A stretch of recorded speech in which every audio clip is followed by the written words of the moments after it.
You ever have those moments in life where everything just fits perfectly, where you drown in the experience due to how naturally it comes in place? One term for this could be the aesthetic experience. Aesthetic, in one form, embodies a symbolic, literal, and cultural meaning. It creates a feeling through densely layered sound and imagery. Vaporwave, on the surface, is just old sound and images put together to make a new art. Upon further inspection, we see a reoccurring theme in its usage of 80s adverts, then editing them to show the absolute extremes of what they were. The music itself is comprised of edited and slowed down muzak, a short-lived genre. Its identity is directly tied to the era it from. Just like the rampant editing of this muzak, it couldn't have been made at any other point in time. The act of slowing these songs gives them a more ominous and almost frightening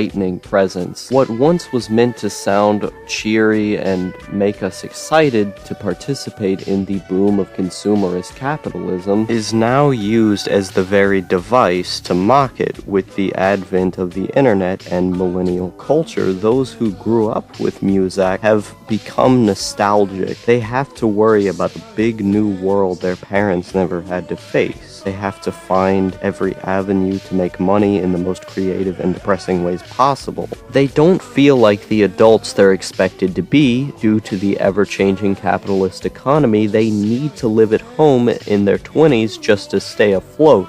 This is all pretty stress-worthy with all this pressure on their backs. So of course they'd take solemn in memories of their childhood when everything was easier. Vaporwave is a product of this environment, and given this new frontier called the internet where everything goes, there isn't much of another place this would be possible. Vaporwave both relishes in and criticizes this nostalgic attitude. It criticizes it through its overt display of the lies of capitalism that becomes obvious when you see Vaporwave mixes called things like Satisfaction Guaranteed, and it relishes in it in the sense that while we are very critical of our past, it is still an integral and fond aspect of our own experience. There's no denying that it's still fun to listen to and indulge in experiences tied to our younger days, to reconnect with that younger self and escape.